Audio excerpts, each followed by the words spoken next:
Former U.S. Marine who lived in Fresno, California. And in 2015, while he was living there, he was at a local store and he noticed in the parking lot that some police were acting suspiciously. He did some digging and he noticed that they were running a scam. The police would scan license plates of parked cars in these parking lots, and if they got a hit, they would wait until that person came back, got in their car and drove away. The police would follow them and then pull them over and act like it was just a routine thing when they knew they were going to be able to bust them on this particular violation. This was totally unethical and totally illegal. So Lang began posting on his Facebook about this scam, and he would tell people that this was profit driven. The Fresno PD, they operated on a quota system, so the more people they could arrest, the more money they made. Lang also began posting comments on the Fresno Bee's webpage. The Fresno Bee was a local newspaper, and he would go to their comment section of different articles and he would voice this concern about the Fresno PD, and he would tell them that they need to do something about this. You need to investigate the Fresno PD. No one on Facebook was taking Lang seriously, and no one from the Fresno Bee was reacting to John's claims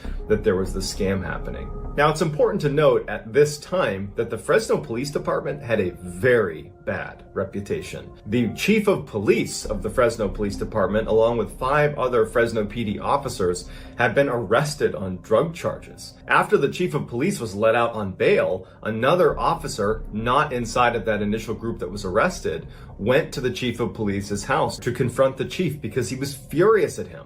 That night, this officer was found dead right near the chief's house with a self-inflicted gunshot wound to the chest. The family of the deceased officer was like, no way, he did not shoot himself in the chest. But either way, no charges were pressed, although many people in the area believed the chief killed that officer and then covered it up. Following Lang's very public critique of the Fresno Police Department on Facebook and on the Fresno Bee, Lang became very concerned that the police department was upset with him for uncovering their scam, and that now they were following him all over town and harassing him. And so as a protective measure, he set up a camera on the outside of his house watching the street, and he started uploading the footage to YouTube. And some of the videos that he pulled are crazy. Lang would upload 17 videos to his YouTube channel called Lang Marine. Now, every video has a fairly detailed caption associated with it where John describes what you're looking at. The first video is of this white pickup truck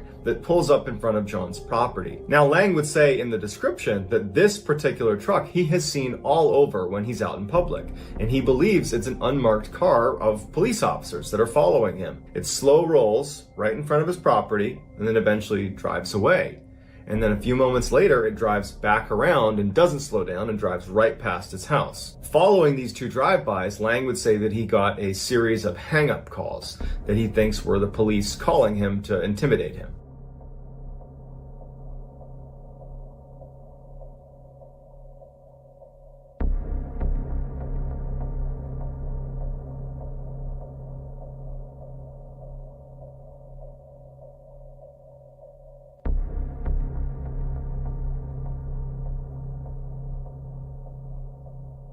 In the next video, you see a man walking his dog and stopping right in front of John's property. John has a dog, and his dog runs up to the fence, and the 2 dogs start smelling each other, and at some point, the guy with the dog walks off. Lang believes that that was a plainclothes police officer that was conditioning Lang's dog to not attack him if he were to come into the property. Lang is suggesting that the Fresno police are preparing to assault his property.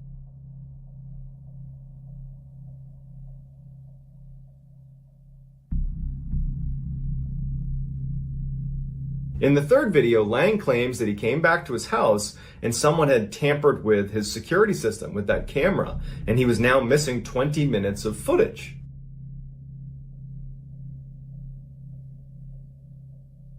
The fourth video he uploads is by far the most well-known of any of the uploads, and it shows a minivan pull up right in front of his house on the other side of the street. They slide open the door, and out pops this guy with some very high-tech camera equipment that Lang claims is a thermal imaging camera, and that they were scanning his house to see if he was home or not. Now, whether or not this was actually plainclothes police with a thermal imager or not, if it was my house and I saw someone across the street with that piece of equipment, I'd have some questions about what are you doing here? And apparently John felt just as concerned as I would have been, because at this point, he files an official complaint against the Fresno PD to their internal affairs. Lang claims that following that formal complaint, things only got worse. He believes that internal affairs gave that complaint to the rest of the police department, and that further upset them and made them target him even more aggressively. In the 5th video that Lang uploads to his channel, you see a guy in civilian clothes walking up to the front of Lang's property and then stopping right in front. He kind of looks up at Lang's property and then turns around and begins walking away. And then he starts texting and he gets into a car and he leaves. Lang believes this was a plainclothes police officer who was seeing if he was home and then reporting what he saw to the rest of the police.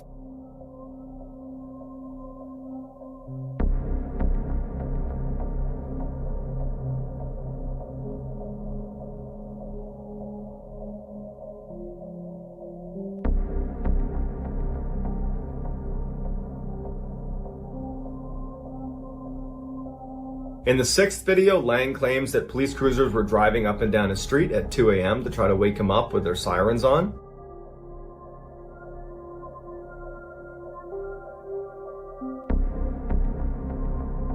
The 7th video, without reading the description, would mean nothing to you. But when you read the description, it's pretty interesting. He says the 2 guys that lived next door to him had randomly invited him to come over. Now, he wasn't close with his neighbors, but he agreed to go over. At some point, once he got over there, he felt like something was off. He didn't know what it was, but he felt very uncomfortable, and so he decides to leave. At which point, he says his neighbors did not want him to leave. They were really aggressively trying to get him to stay inside of their house. And when he said, no, I'm leaving, he said they blocked his way. He managed to push past them, walked outside. You see them following him as he leaves their property and walks on the sidewalk to his property. He has a fence around his house, and he's trying to get to his fence to open it up, and they're blocking his way. They're not letting him go into his property. And then when finally he kind of pushes past them to go inside, they start yelling his name. And Lang would say that he thinks they were working with the police and they had pulled him away from his house so the police could go into Lang's house. And that when Lang was going back into his property, when they were yelling his name, that was to alert the police that he was coming back into the house. When Lang did go up to his house, he saw that the front door lock had been tampered with, and then when he went inside, his computer and his printer also appeared to have been tampered with. Now, this is only what Lang is saying. There is no proof that any of that happened, but that is the context for that video.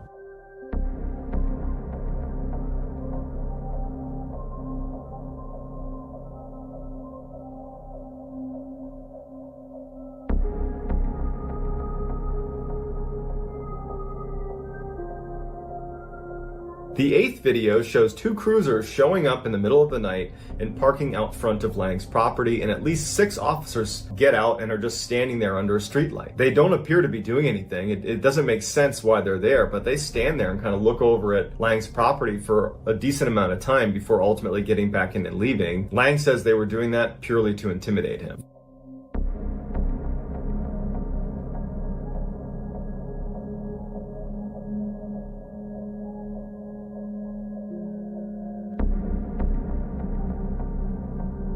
Videos 9 through 16 are fairly unremarkable, but there is one video where very clearly someone walks right up to Lang's truck and tries to break into it.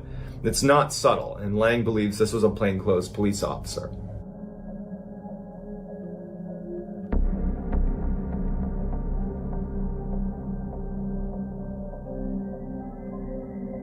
The 17th and final video that Lang uploads shows a carpet cleaning van pulling up right in front of his property. On the passenger side, a man gets out. He's wearing civilian clothes, just smoking a cigarette, looking up at Lang's property, and they're there for quite some time. And at some point, he gets back in the car after they don't do any carpet cleaning and they drive off. After uploading this final video, he goes onto Facebook and he shares a link to that video and he tells people to remember this van because he believed that the Fresno PD were just days away from finally launching their attack against him. Over the next couple of days, his Facebook posts become increasingly more panicked. He starts saying that he regrets ever critiquing the police department. He says that any moment they're going to come into his house and kill him. Then finally, in one of his last posts to Facebook, he asks his friends, will someone come stay with me? I'm scared for my life. And while his friends were concerned, no one took him that seriously, and so no one stayed with him. That weekend, John Lang was found dead inside of his house that had been set on fire. When the fire department showed up to try to put the fire out, the door was barricaded shut, and when the coroner did his first initial report on the body, he said that Lang had stab wounds all over his chest and his back, but had ultimately died of asphyxiation. That initial report had been given to some of the journalists that were reporting on the story, and so they tweeted about it.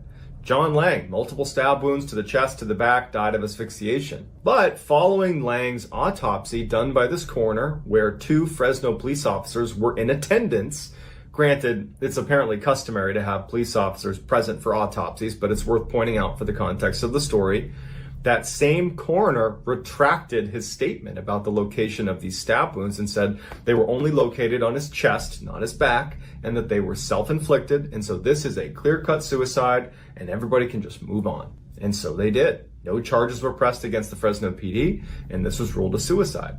When the news came out that this was considered a suicide, anybody that had been following along John Lang's claims either on his YouTube channel or on Facebook that the Fresno PD was out to get him, they were not buying that this was a suicide. They thought that the Fresno PD was responsible. A number of internet sleuths began investigating the case. That van that had pulled up in front of Lang's property in his final video when he said, "Remember this van?"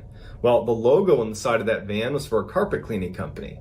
That didn't exist. Someone discovered that it was a fake company. Also, they found out that Lang had apparently tried to call his ex-wife a number of times right before neighbors had reported seeing smoke coming out of his house. There was this huge petition put together on change.org that's still active to try to reopen the coroner's investigation. But despite the strangeness surrounding John Lang's case, it has been ruled a suicide, and there's no sign that they're about to reinvestigate it. So did the Fresno Police Department attack John Lang in retaliation for him discovering their license plate scam? Or did John Lang commit suicide? Let me know what you think in the comments, and I'll do my best to get back to as many people as I can. 1924, Fred Beck, along with 4 other gold prospectors, stumbled out of a forest right near Mount St. Helens in Washington state. And they swore to each other that they would not tell a soul what they had seen in the mountains the night before. But literally within a few hours of making that promise to each other, one of the men had spilled the beans at a bar. Very quickly, their story would garner major national media attention and even drew some international attention as well. This is their story. So the week leading up to the men arriving back in town with this crazy story,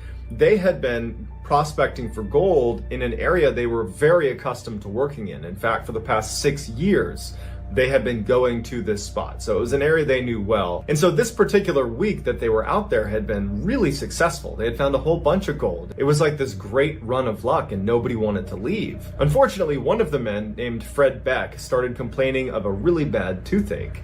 Now, they're about 2 miles away from this town. It's very rugged terrain. It's not safe for someone to travel alone in case something were to happen. And so Fred needed one or all of these men to come back with him. None of them wanted to leave, but they were willing to compromise. And they said, let's stay here today, and then we'll leave first thing tomorrow morning. And so Fred didn't really have much of a choice, and so he agreed, and they spent the rest of the day prospecting for gold. When the sun started to go down, the men decided it was time to pack it in and head to their cabin. Now, because these men had worked in this area for the past 6 years, they had actually built a small log cabin centrally located in this area so they could just crash out there and continue to work and not need to commute out of the town. The cabin, though, was not built for comfort. It was built entirely for practicality.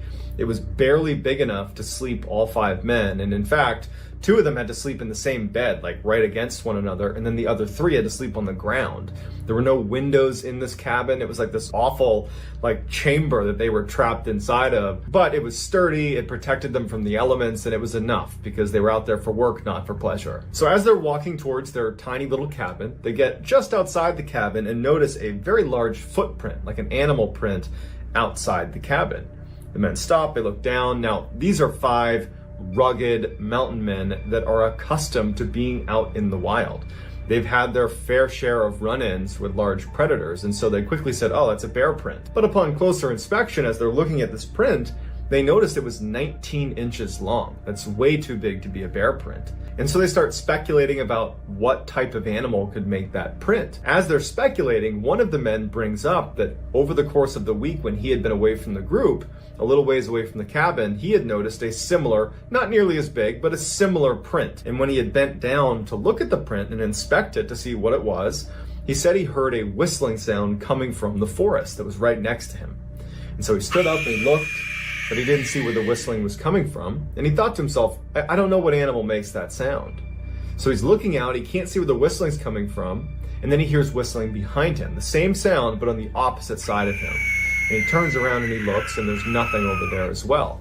And he's trying to put together in his head what animal makes that sound. He knows it's not the people he's out there with because they were way over near the cabin and he could actually see them from where he was. And he starts getting this really uneasy feeling that whatever made this huge print is probably in the woods right now watching me, whistling at me.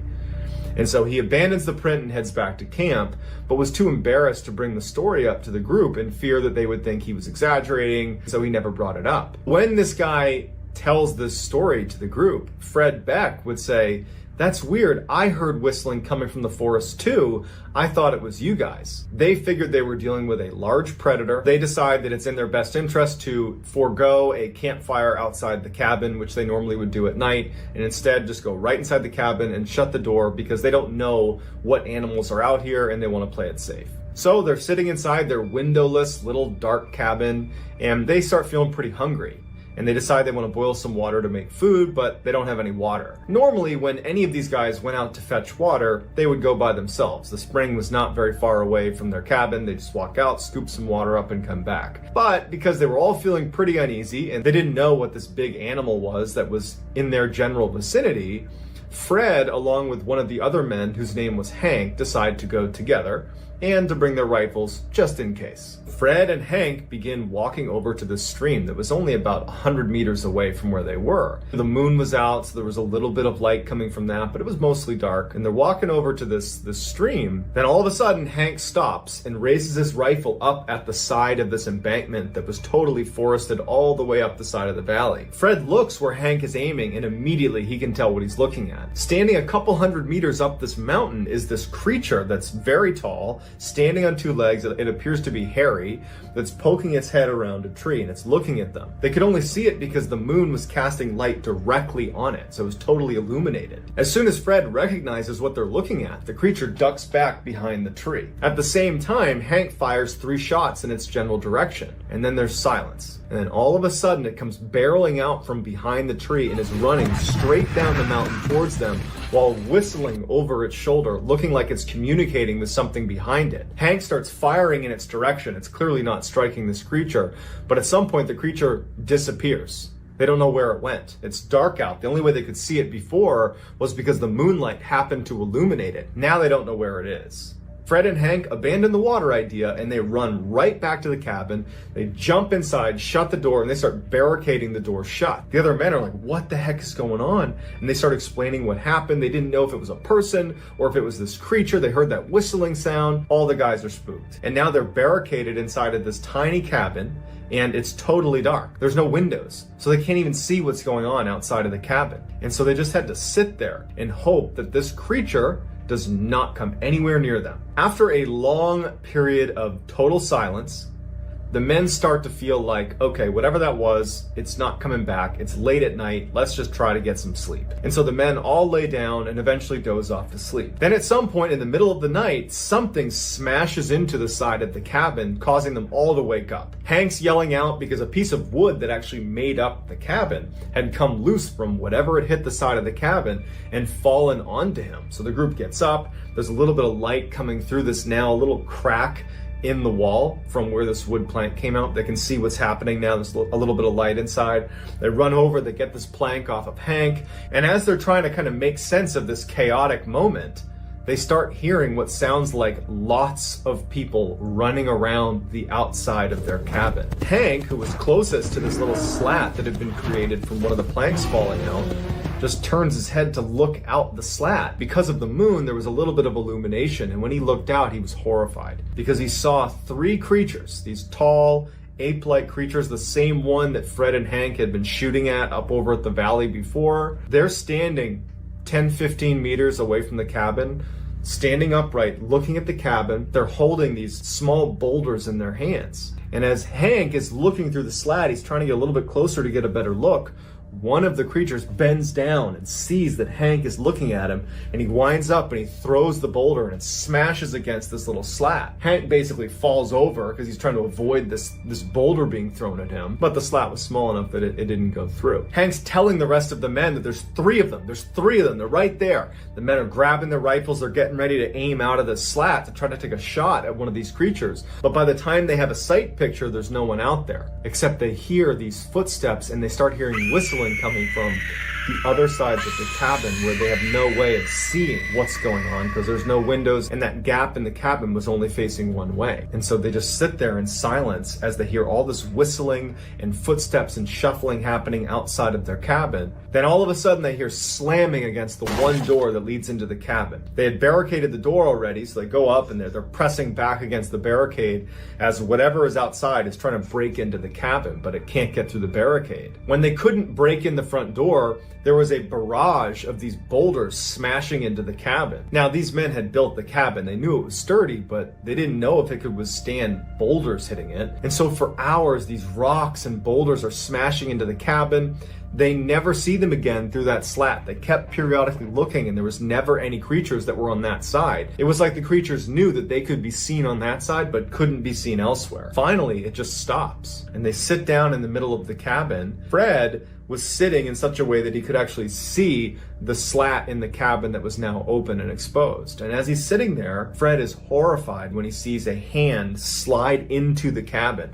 A hairy, big ape hand that reaches in and starts fumbling around, grabs hold of an axe that was leaning up against the inside of the cabin. And as it's getting ready to pull it out, Fred runs over and twists the axe so it won't slide through the slat. And so the creature's slamming the axe, trying to get it out at the same time that Hank takes a shot and shoots right through the slat. The creature releases it and runs away. They hear all this whistling very close to their cabin, which made them realize that they had just been quietly waiting outside of their cabin. They had never left. But after Hank had taken that shot at the thing's hand, it sounded like almost a stampede was running away off into the forest. And at that point, the group was fairly certain that it was done. The next morning, when they saw through that slat in their cabin that the sun had finally come up, the men packed only the bare necessities. They got their weapons. When they finally opened up that door, all over the ground, all around the cabin were these rocks that clearly had been thrown at the cabin.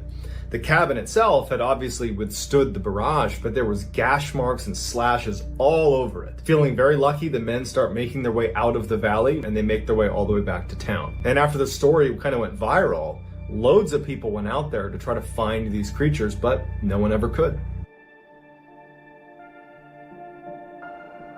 In December of 1981, Mike Woolley decided he wanted to go deer hunting in his hometown in Louisiana. It was a cold day, it was great conditions for a hunt, and Mike had a deer stand that was set up about 1.5 miles down this old logging road that no one really used. He would take his truck and he would drive about halfway down that road, and then he'd get out and he would walk the remaining, half mile, 3/4 of a mile to his deer stand, because if he drove his truck in, he would scare away all the deer. He made it to his deer stand by about 3 p.m. that day, and he'd only been there for about 30 minutes when all of a sudden this young doe comes running across and stops right in front of his deer stand. The doe lays down and is clearly exhausted, and Mike would say that it looked like something was chasing it, and he assumed it was some huge buck. And so Mike's getting ready for this big buck to emerge when out of the corner of his eye, he sees something pretty big jump out of a tree. And he kind of turns his head and looks, and it's not a buck. It looked like a gorilla. He thought, okay, a gorilla must have gotten out of the zoo. But then he's thinking to himself, there isn't a zoo around here, and there's no circus around here, so it can't be an escaped gorilla. And then he was like, okay, someone must have put on a gorilla suit to stop me from deer hunting. They're out here to try to get me to leave this spot. They're anti-deer hunting, and so they're here to screw with me. And so Mike, believing that was the case, he starts yelling to them, take off your mask. This isn't okay. This isn't funny. I have a license to be here. You can't be here. You need to leave. Get out of here. And so this thing that he believes is a person wearing a gorilla suit just completely does not react. It's just standing looking at him.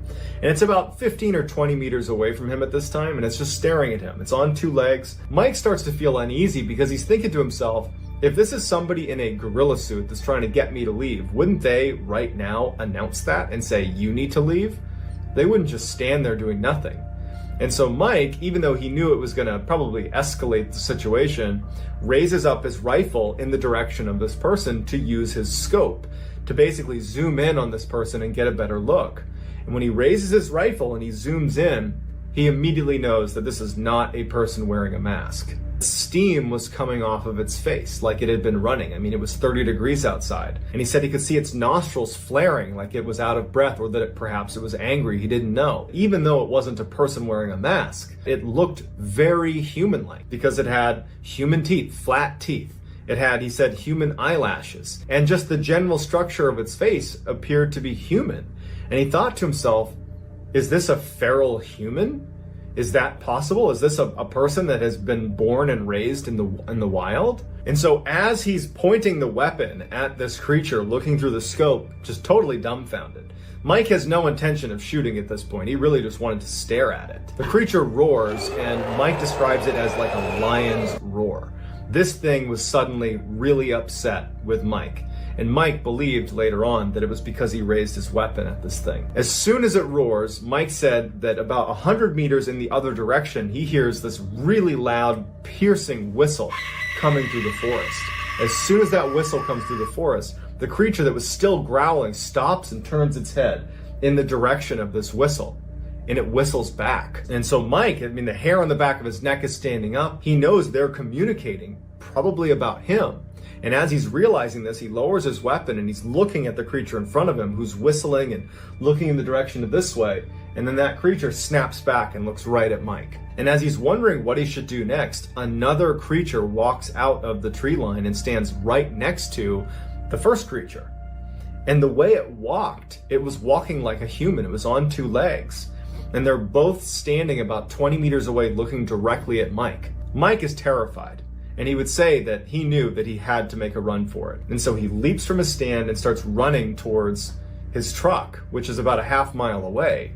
And he said as soon as he did, he could tell that one of them at least started sprinting after him. And he looked over his shoulder as he's running towards the logging road, and he sees that one of the creatures is running parallel to him, easily running as fast as he is. It's choosing to stay, 5-10 meters away from him, but running in step with him the whole way. It's like it's forcing him to leave the forest. And so Mike is running, waiting to get attacked by this creature. He finally gets to his truck, he clambers inside and shuts the doors, and he looks out of his window and he sees the creature just standing there looking at him from the trees. He looks in his rear view and he sees that the other creature had also been running after him on the logging road, that the two of them had basically herded him to his car. It was an intelligent move. Mike believes that because he raised his weapon at that first creature, that triggered a series of events that led to them chasing him out of the woods.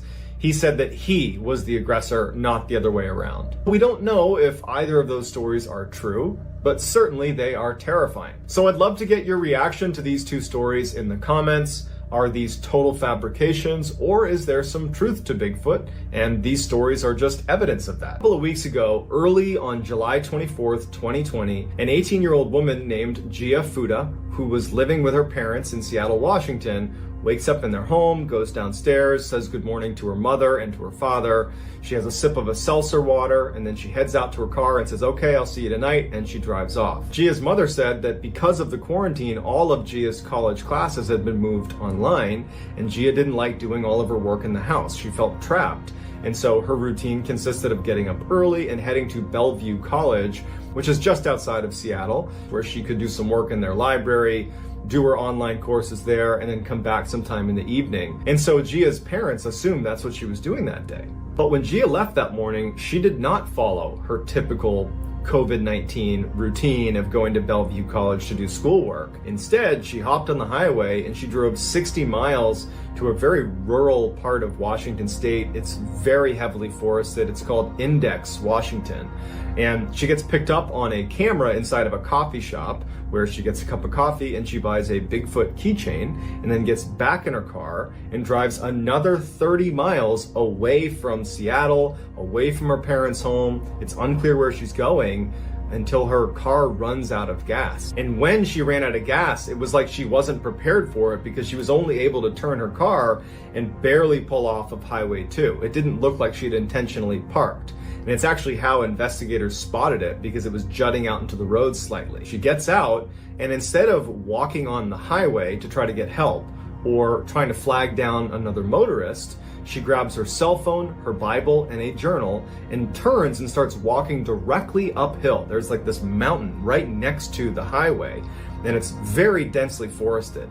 And she just starts walking straight up this mountain. It's important to note that David Paulides just recently came out with a video about this case on his Can-Am Missing Project channel. And he says that the area she stopped in is an area where at least a dozen other people have gone missing under baffling circumstances that have all been covered in the Missing 411 phenomenon. By 11:30 that night, Gia's parents were starting to get very concerned that they hadn't heard from their daughter and that she hadn't come home yet. They started texting her and calling her. No answer, no response. By 1 a.m., they called the police. So this huge search is launched to go find Gia. Hundreds of volunteers, they have all these professional search and rescue people out there, they have helicopters overhead, and almost immediately, within a few hours of the search being launched, they find her car on Highway 2. But no sign of her anywhere. The area that she was in was actually a dead zone for cell phone service, so they couldn't get in touch with her in part because they had no service, and authorities weren't able to track her phone because there was no cell phone reception. So they didn't have much to work with except that they generally knew where she might be, which is in this very thick section of the Cascade Mountains. And so for days and days, they're searching and turning up nothing. And unfortunately, as time ticks on, the likelihood of her being found alive is next to zero. But 7 days into this huge search where nothing has been turned up, they have this huge find. A couple of the searchers that were miles away from where she had gone missing. I mean, at this point, you're 7 days into the search. You have searchers combing miles and miles of territory, and there's nothing. They've found nothing. And these searchers are up near this scenic creek, where there's a little bit of a clearing, there's this creek, and they find in one area her jacket, her shoes, her phone, her journal, and her Bible, all in one area. It looked like she had just suddenly stripped everything she had, put it on the ground, but she was nowhere to be found. So while this find is certainly great progress towards discovering what happened, it unfortunately sent a message to her parents that at this point, you need to brace for the worst, because now your daughter is not only missing and has been for a week, she doesn't have any gear. She has no clothes, she has no phone, she's just gone and has nothing. So the omen was very bad at this point. But her family and the searchers were not willing to give up, so they continued to search this new area where all of her stuff had been found for another 2 days.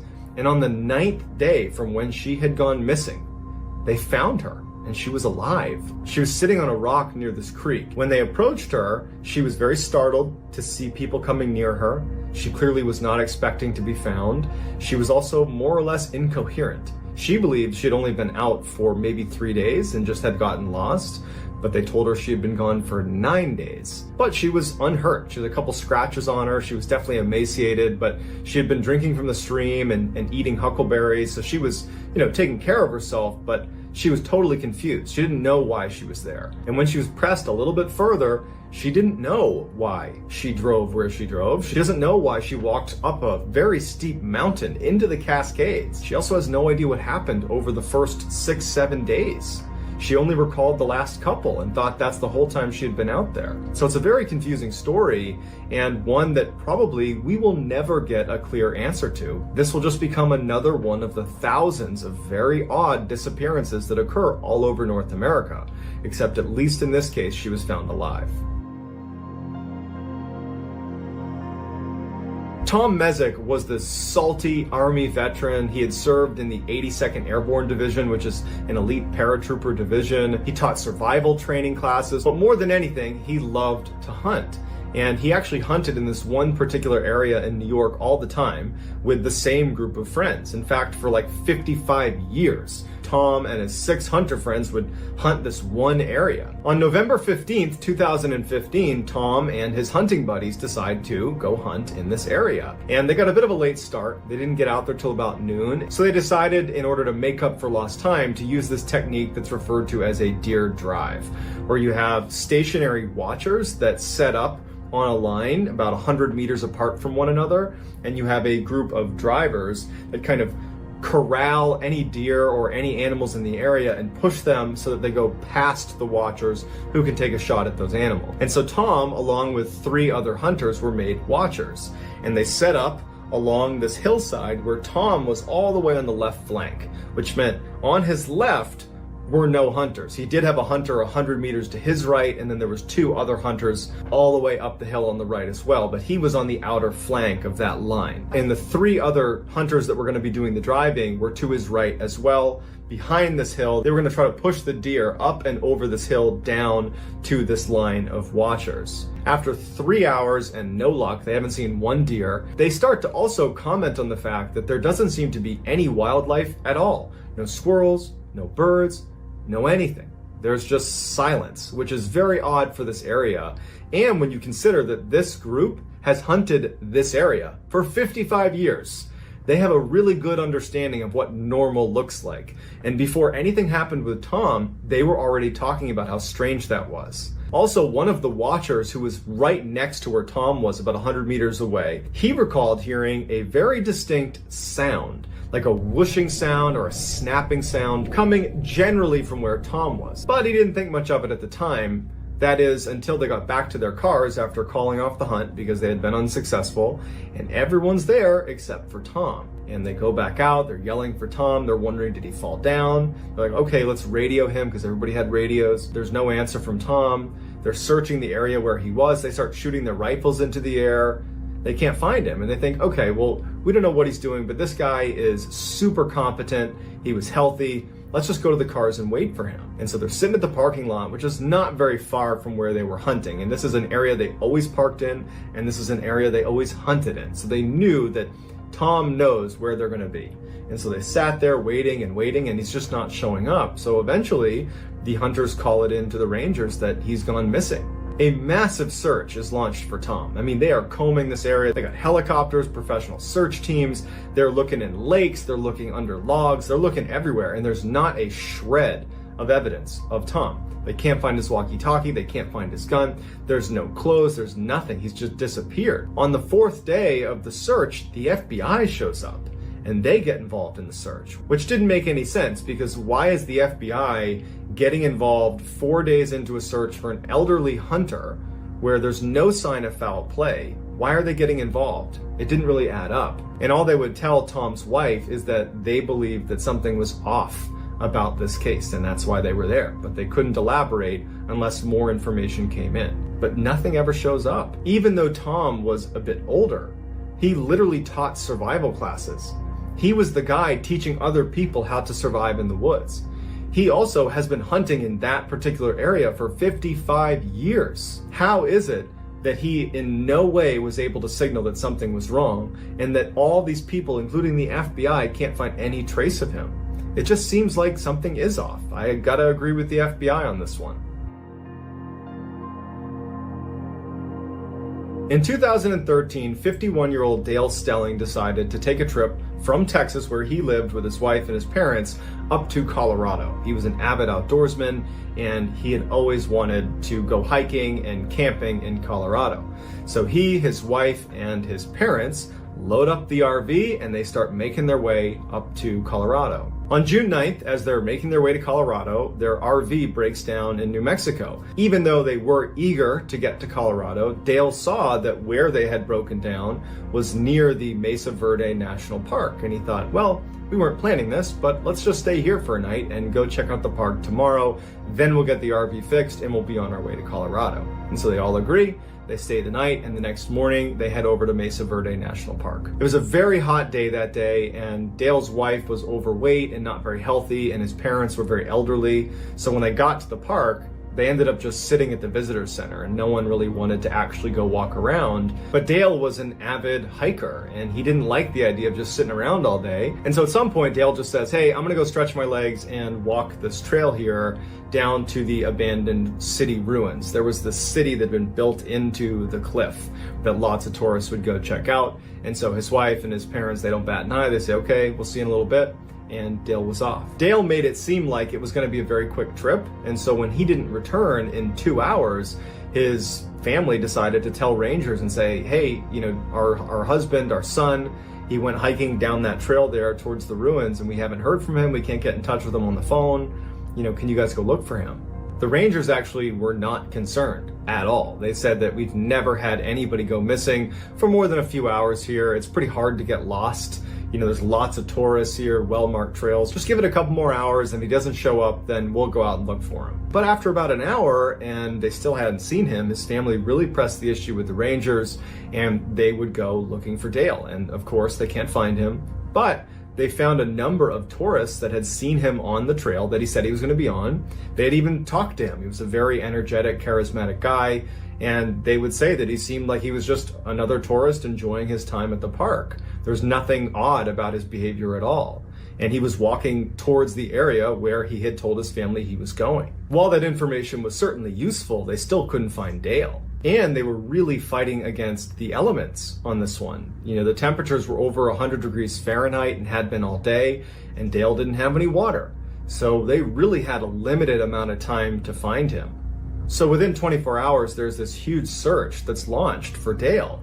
And interestingly, in the first 24 hours of the search, a woman was at the park and was walking along the trail that Dale was on. And she remembers hearing a weak male voice yelling for help. And so she kind of looked over the edge. She couldn't see down below her. She was on a bit of a cliff, fearing that if she went to look, she might fall and become a victim. She went back to the rangers and said, hey, here's the area I was in. I heard someone yelling for help. You should go check it out. And the rangers said that actually we've been getting that report. We got that report yesterday. But when we went to look in that area, we can't find anything. There's no one over there. So while it seems very likely that that person calling for help was most likely Dale, we don't know for sure because they were never able to locate who was asking for help. And to this day, we have no idea where Dale is. There's been no shred of evidence to indicate where he went. He just vanished.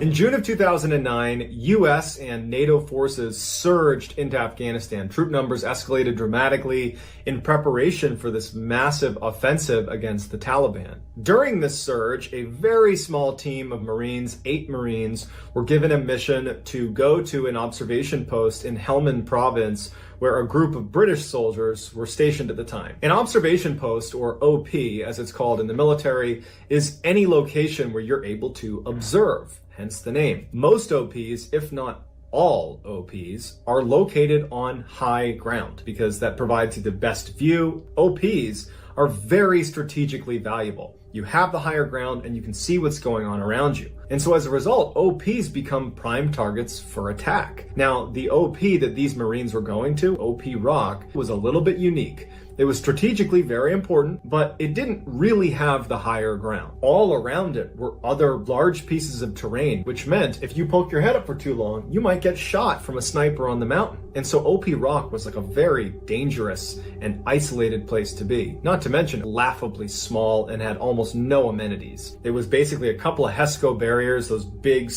brown squares that get filled with sand and dirt to stop bullets. And then, not even cots. They slept literally on the ground on sleeping pads and a couple of ghillie tents overhead. That was about it. And so these Marines were going to be there for 60 days, where they were not going to be able to go anywhere. They were just isolated and stuck on this tiny little wasteland in the middle of Afghanistan. The 8 Marines were led by Sergeant Green, and his second in command was Corporal Lena. The other 6 junior Marines were Zolik, Hoyt, Wilson, Parker, Smith, and Gibbs. After driving their up-armored vehicles all the way through the snaking pass, they get to OP Rock, and the British soldiers are there anxiously waiting for them. Normally, anytime you turn over with any other unit, you do something called turnover operations, where because you're new to the area, you want to go out and do like a presence patrol or something to get a feel for the area with the people who have been there, to kind of give you a lay of the land and say, hey, look out for this area. We think there's IEDs over there. Remember, if you're over here, you're in plain sight of the enemy. They can shoot you. But when they got there, the British were so anxious to leave. They did not do turnover ops. The British just looked totally weathered and beaten down and ragged, like they'd been fighting at OP Rock for decades. But they'd only been there for 60 days, the same amount of time that these Marines are about to be there. And before they leave, one of the British soldiers turns and says, hey, just so you know, if you dig anything up here, just put it back. And the Marines look at him like, what are you talking about? And he doesn't elaborate. He just says again, if you dig anything up, just put it back.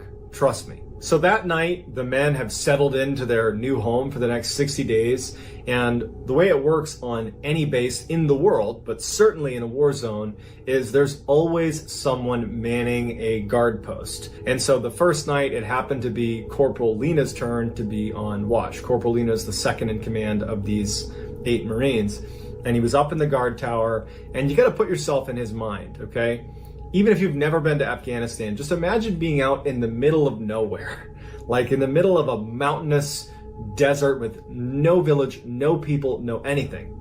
But at the same time, you are hanging it out there. You are totally exposed. There are people in the mountains around you that want to kill you, for sure. And it's you and 7 other sleeping people right in your little tiny OP. All you got is a radio where you can call back to your main base that's far enough away that if something bad happened, you better hope that 1, you can get through to them, and 2, they can get over here as quickly as they can. And the great fear when you're in these remote locations is that you're going to get ambushed. There's so many stories about these complex attacks being launched on these small little outposts where all of a sudden groups like these 8 Marines just get totally overrun by the Taliban. So it's a terrifying thing. When I was in Afghanistan, I didn't stand all that much guard duty, but when I did, you're up in the shack and you're kind of looking out into this like vast expanse of kind of nothingness. And you're wondering, like, are people watching me right now? Is someone taking aim at me right now? I mean, you're protected and you're doing all the things you're supposed to do, but nighttime in Afghanistan, standing guard duty, it's very eerie. And so this first night, Lena is up there, it's very quiet, and his radio that's right next to him, like imagine like a big walkie-talkie, right? Military grade radio. It starts crackling. Military radios, at least American military radios, are from the 1950s and they have basically not changed. They're very durable and they work, but it's not uncommon for them to falter. And that's why we have people that specialize in just radios that can fix these things for us. Because if you lose your line of communication, you're screwed. And so he's sitting there and he starts hearing crackling on the radio. And so he notices it, but he doesn't think much of it. And the crackling stops and he's looking out into the mountainside and he's kind of looking around and just doing his typical guard duty. Then the crackling picks up again and he thinks he can hear someone speaking in the radio. It didn't sound like English. It didn't sound like even words necessarily, but it was a little bit louder. Now he's really paying attention to it. Because he was worried his radio might be going bad, he first took the battery off, looked at it, blew it off, reconnected the battery, rebooted it, and put it back down. And he's a little more keyed into his radio. And then a couple minutes later, he hears this crackling, and now he can clearly hear someone's voice. And it sounds like Russian. He thinks someone is speaking in Russian. This is an encrypted radio. You're not picking up random signals all over the place. You only are picking up people that have your crypto. And it doesn't make any sense to pick up somebody else's voice. This has to be someone on your team. And so he thinks, okay, I'll check in with the main base because my guys are all asleep right here. They're all sleeping right there, 7 of them. There's no beds. They're laying on the ground right there. I can count them. No one's on the radio. So he picks up the radio and he calls into the main base and he says, hey, is anybody pushing traffic out this way to OP Rock? And like right away, they get a response from the main base that says, no, we're not pushing or receiving traffic. Lena's not terrified about this, but he's like, okay, there's something going on with the radio. The crackling and gurgling and weird sounds would persist throughout the night to the point where the next morning when the next guard came on duty, he said, hey, I think there's something strange going on with the radio. You should probably go switch it out and get somebody else's radio while you're up here. Lena's relieved of guard duty and he goes down to check on the other Marines. And at this point, everybody's awake and, it's the start of their first full day at OP Rock. And because they have nothing else to do besides defend it, they start taking stock of How well fortified is it? What are some ways that we can improve this place? And they notice that there's a trench dug around the inside of OP Rock, basically right up against the Heskos, that allows anyone to stand and not be jutting out of the OP and run the risk of getting shot by a sniper. And they're looking at it and they're thinking to themselves, it's not deep enough. It's maybe a couple feet down. You're certainly not going to be able to stand on this trench. You'll totally be exposed. And they thought, why didn't the British, who were here for 60 days, why didn't they dig a deeper trench? And so Lena and the rest of the Marines decide they're going to spend that day digging the trench a little bit deeper and a little bit wider. As they're digging, Lena hits something metal in the trench. And he pulls it out, and it's like this metal stake, like an engineering stake. And he brushes off the dirt on the stake, and he's looking at it, and he can see some foreign writing, and it looks like Russian writing. And he's thinking to himself, oh, that's not that weird. Back in the 80s, the Russians were here, and it's totally possible that they may have left some of their gear here, and it got buried. About 10 meters away from Lena is one of the younger Marines named Wilson, who's digging, and at some point he hits the ground, and like a pocket in the soil opens up. And he sees there's some pottery and some pieces of what look like ceramics that are inside of this hole. And after pulling out some of the plates and pots, they pull out a huge human bone, a femur, your leg bone. They ultimately decide to tuck the leg bone back into where it was, and they stop digging in that area, and they continue to dig in the other sections of the trench. But they couldn't dig more than a couple inches before running into more human remains. And by the end of the day, they had unearthed dozens of skeletons inside of this trench. And so they realized that this is probably what the British meant when they said, if you dig something up, put it back. A couple of weeks go by, and the Marines at this point have accepted that they live in a very creepy place. And on day 13 of being at OP Rock, Hoyt, who had just turned 20 years old, is up on guard duty. As he's sitting there, he starts getting this really uncomfortable feeling that someone is right behind him. And so at one point, he turns around to look at what's behind him, basically looking back into the camp itself. And now, coming from outside the wire where he had just been looking, he hears this horrible, blood-curdling scream. He turns around and he's looking out. He's got his night vision goggles on. He's looking around for anything. And all of a sudden, a couple hundred meters away, he sees a man running between one bush to another bush. Now, they know that at any time they could get attacked. So they're not thinking that this could be anything other than the Taliban coming to attack them. And so the other Marines have jumped up because they heard the scream, and they're looking to Hoyt to be like, what's going on? Hoyt is saying to them, I got a guy, he's about 200 meters away. I just saw him running right to left. Lena runs over to the edge of the Hesco, and he raises his rifle with a thermal imager on it, and he's looking out, and there's no heat signature out there. It's totally cold. There's no animals, there's no people, certainly, there's nothing. And Lena is yelling to Hoyt, where is he? Where do I need to look? And Hoyt's saying, he's right there. I just saw him go behind that bush. But Lena is looking out and he can't see anything on thermal. And he's like, I don't see anything. There's no one out there. The Marines also had a dog that they inherited from the British soldiers that had been there. Her name was Ugly Betty. They loved Ugly Betty. They took care of her, and she was apparently really good at identifying when people were coming towards the OP. So she was a great watchdog. And this whole time, she had been looking in the same direction that Hoyt had seen this figure, and she is barking like a maniac.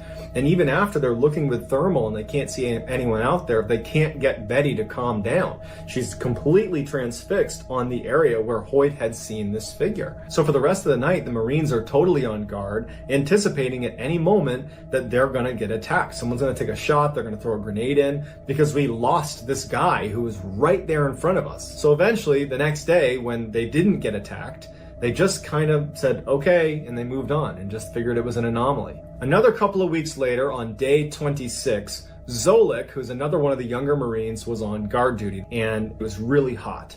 He remembers even taking his helmet off because he was sweating so bad. And then at some point, while he's just looking out into the vast open nothingness, he said that the temperature dropped inside of the shack dramatically. So much so that he actually felt cold. There was no breeze, there was no reason for it to be getting cold. And as he's thinking to himself, like, is there a storm coming in or a cold front coming in? He starts feeling like someone's standing behind him. And he keeps looking over his shoulder and no one's there. He's in this tiny little shack.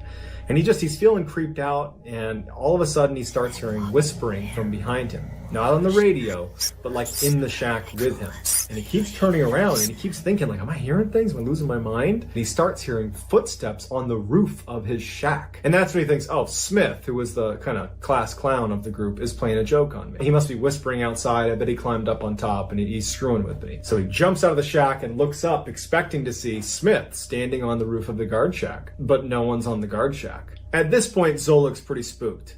He does a quick search on either side of the guard shack, thinking maybe Smith is there, but no one's there. And then he turns around and, of course, sees that the other 7 Marines are all asleep. So it wasn't Smith. It wasn't any of his teammates. At this point, he goes back in the shack and he raises his rifle and he's looking through his thermal scope. So any human would light up like a Christmas tree if you saw them on a thermal. And he's scanning outside all around, thinking, did I hear someone who's out there? Because they had that weird run-in 2 weeks earlier with that random person that they could never find.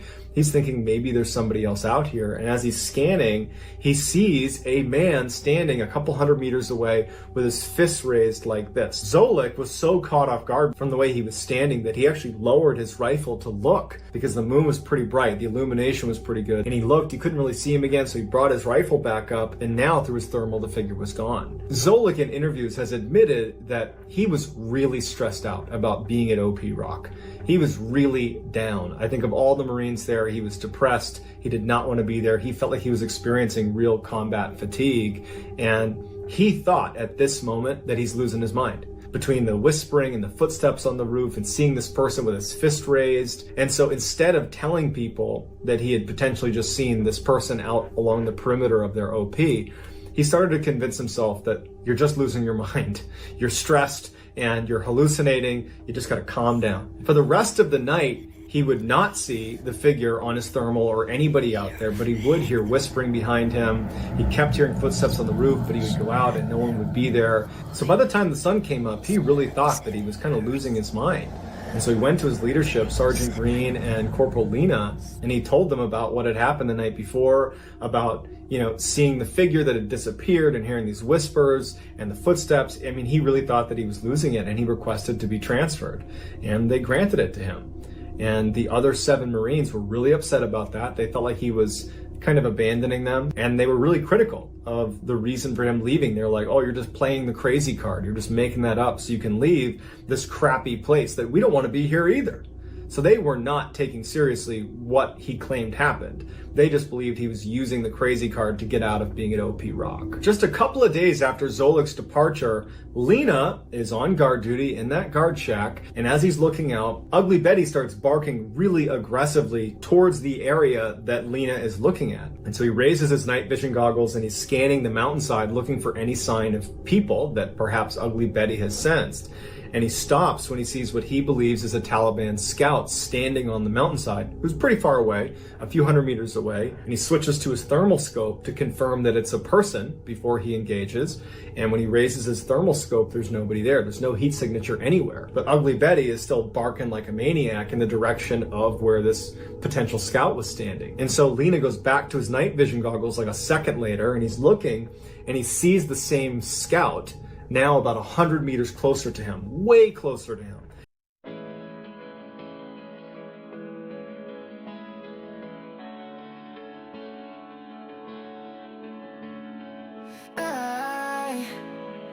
I just woke up from a dream, but you and I had to say goodbye, and I don't know what it all means.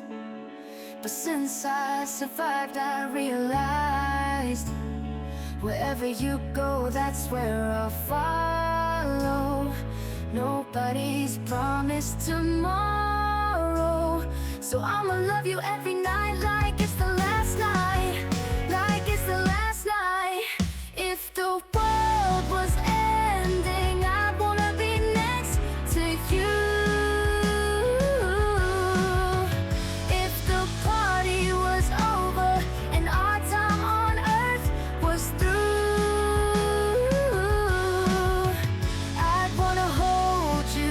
Just for a while, and die with a smile. If the world was ending, I'd wanna be next to you.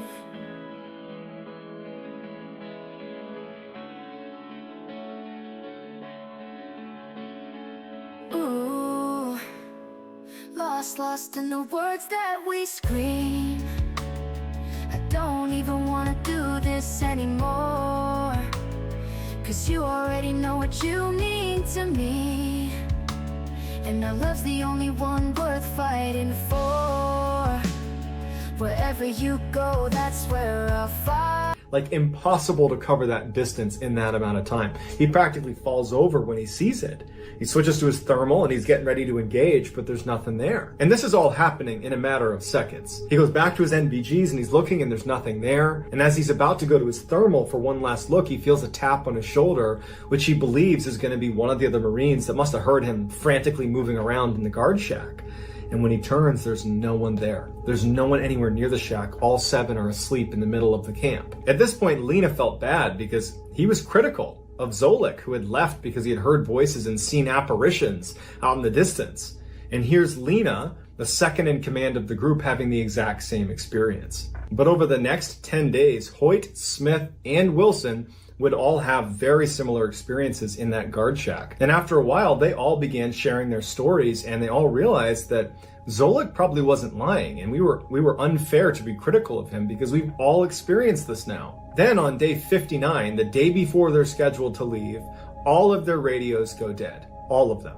And Lena goes over to Gibbs, who was their comms guy, and he's like, what's going on? And Gibbs was like, I've been working on the radios this whole time we're here. I've changed nothing. They've always worked. Now, they did have a satellite phone, but it was an unreliable way to get in touch with reinforcements if you really needed it. They're pretty much isolated at this point, and they're all just sitting there, just hoping they can get through one more night without any problems. Wilson is the one actually in the guard shack, and then all of a sudden, machine gun fire opens up right outside of their base. And Wilson is totally caught off guard. He has no idea where it's coming from. He's trying to call it out to the guys where they're getting shot from, and all the other Marines are scrambling to the walls. They're taking cover behind the Hescos, and as they're laying there, Lena runs up into the guard shack with Wilson. He's like, grabs him and he's like, where are they shooting us from? And Wilson's like, I have no idea. And it's like, it's so loud. There's all this gunfire coming in at them. And as Lena and Wilson are trying to figure out where this is coming from, they hear the distinctive sound of an RPG being fired at them. It's a rocket-propelled grenade. It's like a whistling sound, and they know it's going to hit them at any moment. The two of them brace for impact, and they hear the sound of this RPG smashing on the side of the OP. And the machine gun fire is just continuing. It's a non-stop. And so a couple of the other younger Marines basically low-crawled their way into the trench where they were protected from these rounds. And they're thinking, like, we got to make sure no one's in the trenches. And so they start clearing the trenches, but no one's in the trench. And it's just this constant barrage of gunfire. They have no idea where it's coming from. And then just as suddenly as it started, the gunfire stops and it's silent. As soon as the shooting stopped, the Marines did not just poke their head up and say everything's fine now. If you're being shot at, you assume that even if there's a break in the gunfire, they're going to start shooting at you again. And so for hours, they're just like waiting for the next round of fire to start, but they don't even know where it's coming from. And they're kind of isolated and exposed. So they're all just kind of like hunkered down against the Hescos waiting to respond to the next volley of fire. But it never comes. And when the sun comes up, they're able to take stock of the damage to their OP from all the machine gun fire and from the rocket-propelled grenade. But there's no damage. No one had ever been shooting at the OP. There was no damage. So they had no explanation for it. So when reinforcements arrived, they just wanted to pack their stuff up and get the heck out of there. And they did. After leaving OP Rock, very shortly after, Smith, Parker, and Diggs, 3 of the 8 Marines that were there, were all killed in Afghanistan in separate instances. And then Sergeant Green, who was their leader, was very badly injured in an IED blast. Lena believes that when they were digging out those trenches and finding all those bones, that they unleashed something. It turned out a lot of people had lost their lives on that little strip of rock. When the Russians invaded Afghanistan, they captured OP Rock and killed all of the Mujahideen that were located at OP Rock. Then the Taliban came in and they took back OP Rock from the Russians and killed all the Russians that were at OP Rock.